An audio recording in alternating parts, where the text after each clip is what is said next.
Today I'm going to show you how you can make this crosscut sled out of a piece of plywood, a few offcuts in your workshop, and some really basic tools. Let's get into it.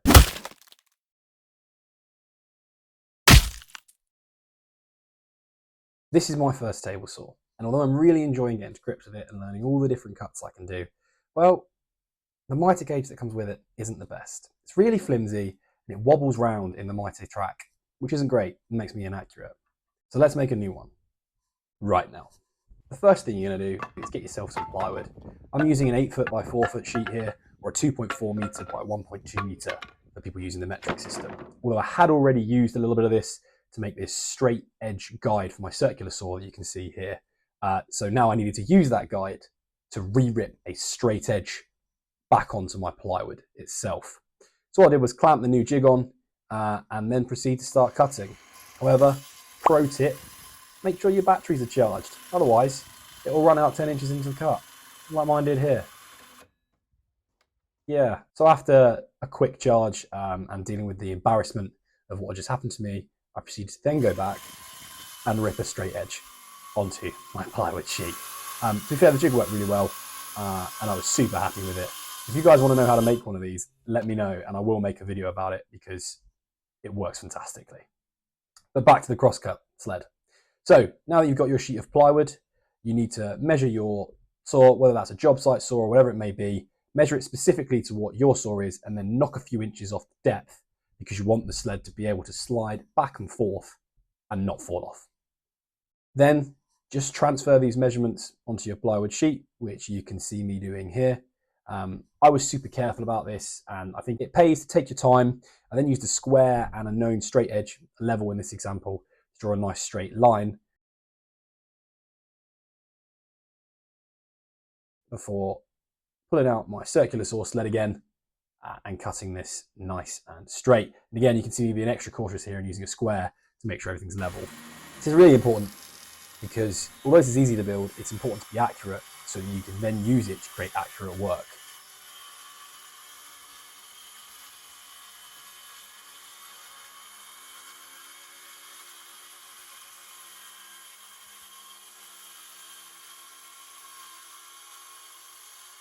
Now, the sheet I'd then ripped was far too large, so I ripped it to the dimensions and width I'd measured, and I knew I'd be able to use the leftover piece later on, and we'll come back to that.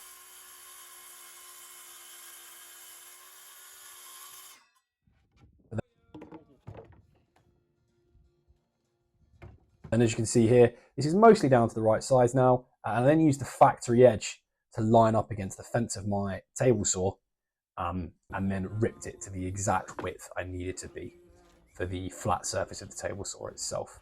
Probably could have made this a little bit larger, but I wanted to keep it to the size of the flat table. I raised the blade up, it was just above the level of the plywood. It didn't need to be any higher than that. This is the safest way to do it as well, especially because I wasn't using the blade guard. You can see me here standing to the side of my cut. I still have a really healthy respect for the table saw. It's really useful and I find it a really versatile piece of kit, but there's no chance I want to stand anywhere or I can get a piece of wood thrown straight back at me. And I hope to maintain that healthy respect as I get more confident with the machine. After that, I took a small offcut of ash that you can see here is just a little bit too thick for the mitre slot, but that's perfect. I then adjusted my fence less than the curve of the blade to proceed to rip it down to the exact size it needed to be to fit snugly within the mitre track itself.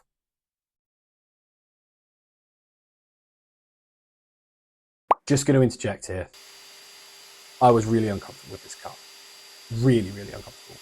As you can see here, I'm not using a feather board or anything like that because I don't have one. And I found this cut really scary and it felt sketchy. And you'll see in a second that I'm going to turn it off before I complete the cut because if you're ever in that situation when you think what you're doing isn't safe, just hit stop on the blade. It's safer than trying to force it through.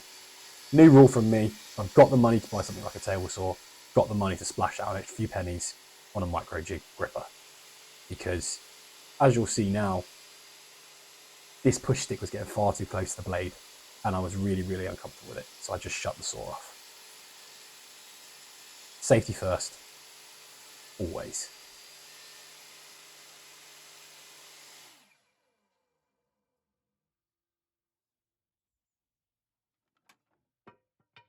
But fortunately for me, this piece of ash was actually too long anyway for my table, and I'd already cut off enough to be able to then rip it down into 2 lengths for my mitre tracks. You can see me here using my now hastily made gripper type jig, which is just a 2x4 with a cast iron handle on it. Again, I'm going to repeat what I've just said. Buy a micro jig gripper or buy a safety tool for this. Don't be stupid. You've only got 2 hands.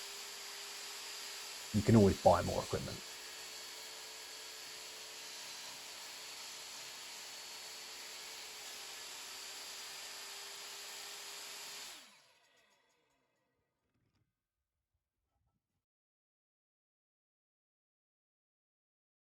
Then I place some washers into the mitre track, and that may seem a bit mental, but as you can see here, that is so that the rail then stood proud, which allowed me to glue it on to the bottom of the sled properly.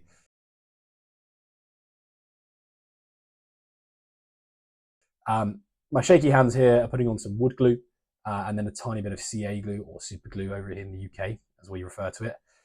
And the reason for this is I didn't want masses of squeeze out on my table, and then I used the fence itself to rest my sled on and keep it nice and square as I glued it onto the rails. After pressing down firmly, I then used any heavy item I could find to hold it in place while the glue dried, which for me happened to be my collection of vintage hand planes and a very, very old router.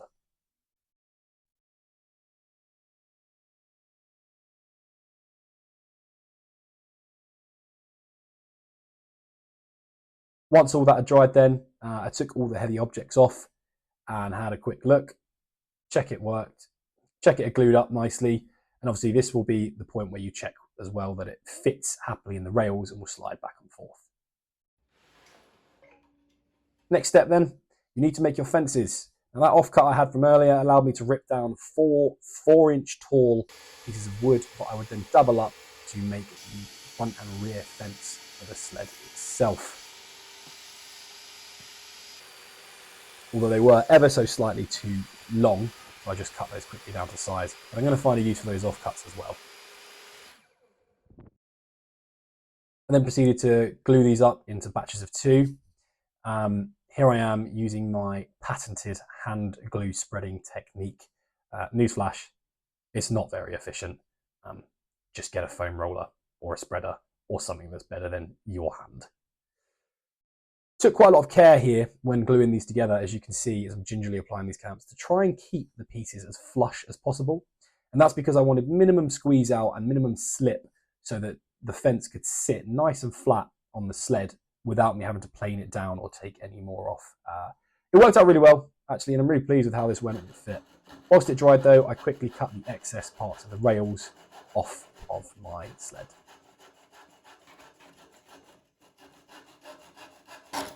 Hi, future me just interjecting here for a second. If you're enjoying the video, please smash that like button and comment down below what your favourite part of the video or a useful piece of advice for someone making this project could be. By liking and commenting, you're showing engagement in the video, which really helps boost a small channel like me in the YouTube algorithm, competing against all the big boys with hundreds of thousands of subscribers.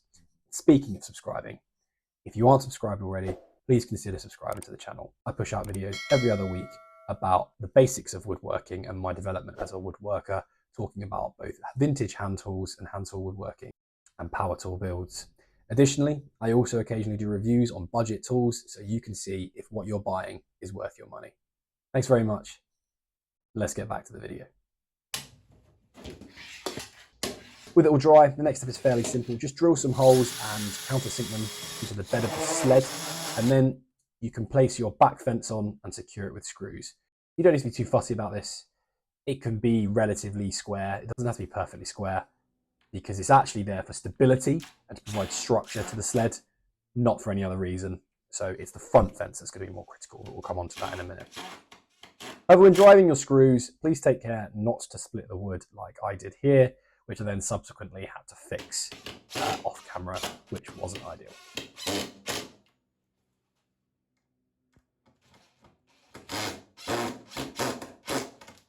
Next, this is a tip I saw from someone else on YouTube, I can't remember who. I just put some painter's tape down where I knew the blade would come through, as this helps reduce tear out.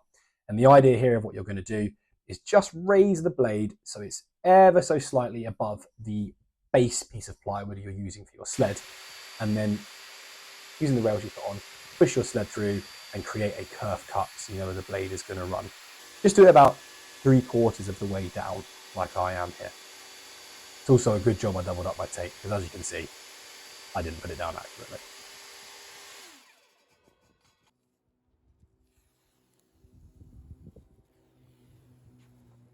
During this time, I really quickly glued up 2 of those offcuts from earlier, and they're going to just eventually go on the back of the sled where the blade pokes through as an extra safety measure.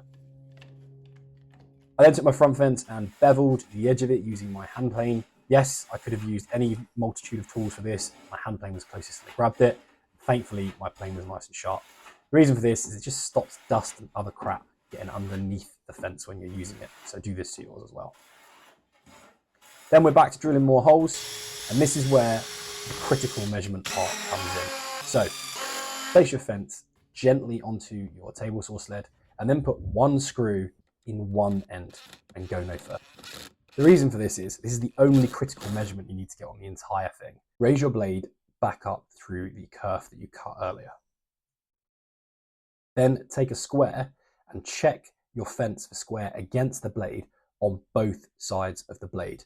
Then you can make any micro adjustments you need to, pivoting off that single screw that you've put in.